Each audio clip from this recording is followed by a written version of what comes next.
నిజానికి ఇది గతంలో కూడా దొర్లిన మాటే. కొత్త మాట ఏం కాదు. ఇంతకు ముందు కూడా అంటే 'ఆరెంజ్' ఇవి ఇబ్బంది హ్మ్. పెట్టి 'అల్లు అర్జున్' సినిమాలు నడుస్తున్న రోజుల్లో కూడా ఈ మాట దొర్లింది. అయితే వర్మ నుంచి దొరలలేదు. వేరే రకరకాల వ్యక్తుల నుంచి నడిచింది చర్చ. ఓకే. బహుశా ఆ సందర్భంగానే కొంచెం మెగా అభిమానులు 'అల్లు అర్జున్' పట్ల కొంచెం చిరాకు ప్రదర్శించటం కూడా ఆ టైం నుంచే మొదలైనట్టుంది. ఇప్పుడు మళ్ళీ వీళ్ళందరూ వర్మ గారి ట్వీట్ మీద రియాక్ట్ అయ్యే ప్రయత్నాలు చేస్తున్నారు. ఇది ఆయన మాట్లాడిన మాటలో తప్పేం లేదు. ఆ 2 కుటుంబాలు కలిసే ఉన్నాయి స్టిల్ ఇప్పటికి. ఆ ఫ్యామిలీస్ నుంచి వస్తున్న హీరోల్లో ఒక కొత్త ప్రభంజనాన్ని క్రియేట్ చేయబోతున్నాడు అనే ఉద్దేశంతో అల్లు అర్జున్‌ని అభినందించాడు అంతే ఆయన. హ్మ్.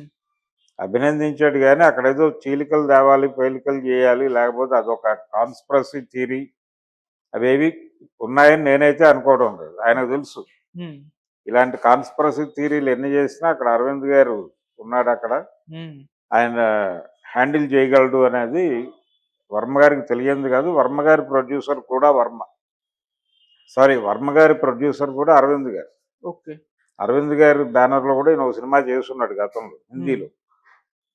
కాబట్టి అరవింద్ గారికి వర్మ తెలియకపోవడం లేదు. వర్మ గారికి అరవింద్ గారు తెలియంది లేదు. సో, ఆ కాంటెక్స్ట్‌లో చిరంజీవితో సినిమాయే వర్కౌట్ అవ్వలేదు ఆయనకి. మొదలై ఒక పాట తీసి ఆగిపోయారు ఆళ్ళు. దత్తు గారి బ్యానర్‌లో. చూడాలని ఉందనుకుంటా. హ్మ్. చూడాలని ఉంది. ఆ టైంలో. హ్మ్. అది వర్కౌట్ అవ్వలేదు. ఇక తర్వాత కాంబినేషన్‌తో ఎవరు సినిమా చేసే ప్రయత్నము చేయలేదు. అది ఆగిపోయింది. హ్మ్. రీజన్స్ రకరకాలుగా చెప్తారు. వీళ్ళు కూడా ఇద్దరు చిరంజీవి గారు ఎక్కడ మాట్లాడలేదు గానీ, వర్మ గారు ఒక చోట అది తన మిస్టేకే అన్నట్టుగానే ఆయన మాట్లాడాడు. అది అయిపోయిన చరిత్ర.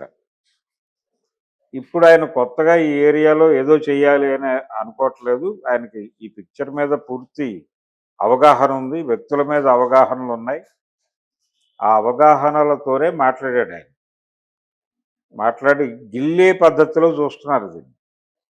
ఇక్కడ మెగా అని వాడటం వెనకాల వాళ్ళని గిల్లుతున్నాడు ఈయన అని. అదే. హ్మ్. ఆ గిల్లటంగా చూడాలా వద్దా అనేది వేరే ఇది. హ్మ్. ఆయన క్లియర్‌గా గిల్లాడే అనుకుందాం పోనీ. గిల్లి వాళ్ళకి గూడా చెప్తున్నాడు అనుకుందాం. హ్మ్. ప్రస్తుతం ఈ కాంపౌండ్ నుంచి వస్తున్న హీరోల్లో ఒక ప్రభంజనం క్రియేట్ చేయబోతున్నటువంటి హీరో డెఫినెట్‌గా అల్లు అర్జునే. హ్మ్. ఈ ప్రభంజనాలను రిపీట్ చేస్తున్నటువంటి హీరో కూడా అల్లు అర్జునే. ఓకే. 'అలవైకుంఠపురం' అనేది ఇండస్ట్రీ రికార్డ్ అనుకుంటే, హ్మ్.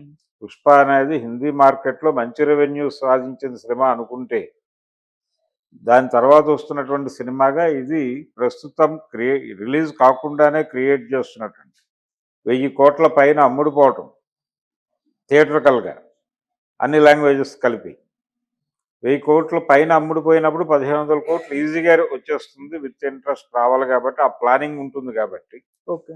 ఈ లెవెల్ మార్కెట్ క్రియేట్ చేసినటువంటి సినిమా.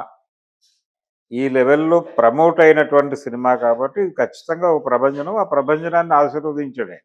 ఓకే. అంతవరకే. కాకపోతే ఆ మెగాని గిల్లి చెప్పాడాయన. హ్మ్. ఆ గిల్లటం కూడా తప్పని నేను అనుకోవటం లేదు. తప్పేం లేదు దానిలో. వాళ్ళ మధ్య ఉన్నాయి బిట్వీన్ ది లైన్స్ రకరకాల వ్యాఖ్యానాలు చేసి గొడవలు నడుస్తున్నాయని అంటున్నారు గానీ, చాలా సందర్భాల్లో వాళ్ళందరూ కలిసే కనిపిస్తున్నారు. కాకపోతే అల్లు అనేది ఒక ప్రత్యేకమైనటువంటి గుర్తింపుగా ఆయన చూసుకుంటున్నాడు. హ్మ్. తనకి తాను ఒక ప్రత్యేకమైన గుర్తింపును కోరుకుంటున్నాడు. ఆ గుర్తింపును కోరుకుంటున్న విషయం 'పుష్ప 2' ప్రీ రిలీజులన్నిట్లోనూ స్పష్టంగా చెప్పాడాయన. ఓకే. అందుకని ఆ విషయంలో వర్మ గారు చేయగలిగిందేం లేదు. హ్మ్. ఆయన తన అభిప్రాయాన్ని తన కోణంలో మాట్లాడినట్టే చూడాలి దాన్ని. హ్మ్. తను ఈ గొడవలన్నీ అక్నాలెడ్జ్ చేయాలనుకోవట్లేదు.